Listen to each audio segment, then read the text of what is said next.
So yeah, this is my 2017 Bombtrack Needle, which I picked up off eBay pre-COVID 2019 for $500, which is a phenomenal bargain. I was so stoked when I got it. I was cautious and I did set up an eBay snipe, successful with my snipe, and as soon as I'd won the auction, immediately the seller was messaging me going like, are you sure that you really want this? I've had other people offering me double in cash, and I was like, fuck dude, it's a contract, like, you know, I won the auction kind of thing. But yeah, no, there were other people that were after this. I sniped it successfully, and yeah, eBay purchase of the year for 2019. It's been so much fun. I've ridden it a lot. Initially just sort of like 1-2 kilometer trips to get to public transport and then go to work kind of situation, because yeah, it's like right now it's sitting under my standing desk at work, but it's an incredibly compact bike. So if you were to take this on public transport, it fits in all the places that other bikes tend not to. Really noticeable. Like I didn't think that. I thought road bikes were pretty compact, but no, this is much more compact. If you were to take it in the middle vestibule on a train or something, people are still able to traverse like left and right around you. You don't block people, and you just sort of flip it up to go on escalators. And I mean, I can't take it on buses and stuff, but like yeah, it's just in lifts around the place. It's a really small bike, which is really helpful.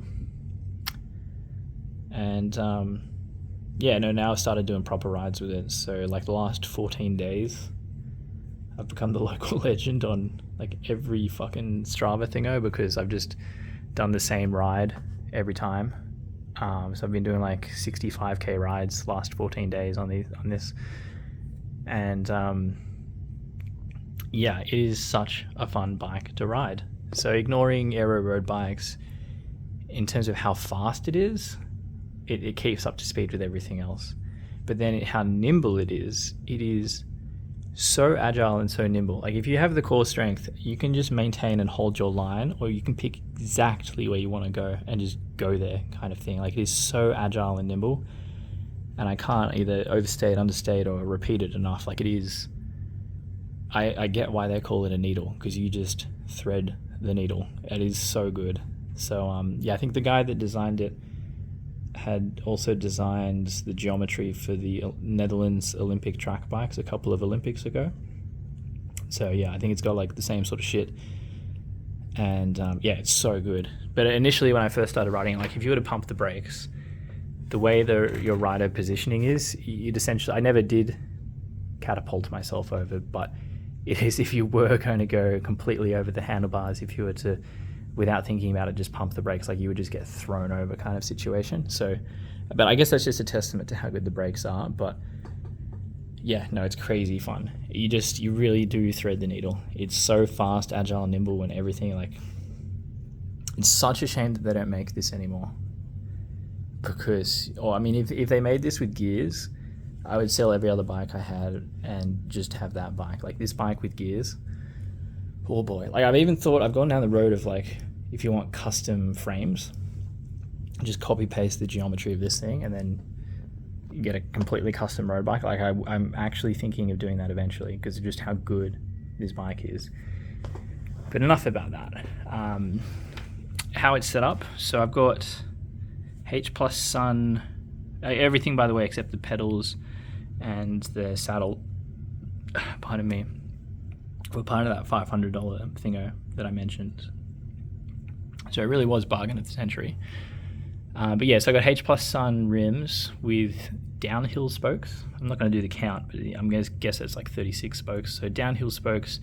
Everything's got like titanium bolts. So I got narrow handlebars, giant rubber bell, titanium bolts. Are they? I don't know.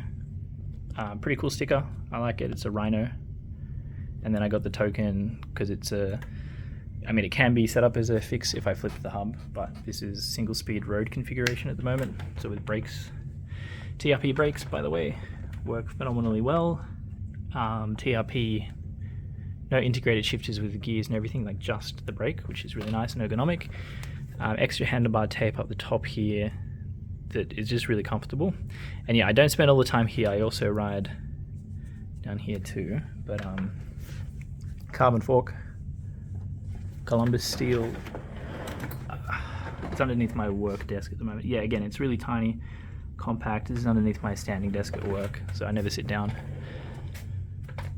Dura Ace pedals work pretty well. I got the S Sphere or S Fire bright neon green carbon shoes that go with that. So check my chain slack. Say what you want. I don't care. I think it's fine.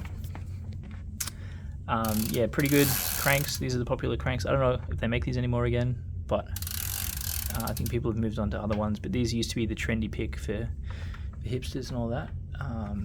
Got reflectors because want to reflect stuff. Got lights. Pretty bright. Pretty annoyingly bright kind of thing. I've also got lights up here. Flashies and solids. And then the specialized, what is it?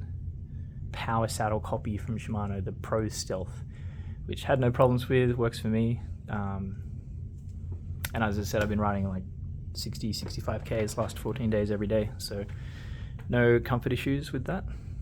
But yeah, no, it's so good and comfortable. Like, yeah, I'm just gonna click something. There we go. Yeah, so it's steel is real. To quote the hipsters, steel is definitely real. Like when you're at speed, you just sort of glide over every surface. You don't really feel anything. There's no noodly flex that you would get from like a carbon bike. I guess it is a little bit heavier like when you're super slow, but there's no components or anything. It's just a single speed. So like the weight is negligible and it feels just like any other bike. I mean, what can I say about it really? I mean, the paint job, it's goes like black to geometric black to green. It's the letter P green. I don't know what it's called, but I'll just call it British Racing Green because I can't remember. I don't want to try and pronounce that letter P thing and have people judge me kind of thing. Zip tie, which is probably ruining the paint. Who cares? But yeah, no, it's super agile, super nimble, so much fun to ride. Best bike ever. And if you have the opportunity to pick one of these up, I would definitely do it. I really would. It is that good. Comparable ones would be the Vigorelli Road, which looks pretty cool in purple, but there's a disc one in blue. Probably go one of them. But this is the winning ticket, I think.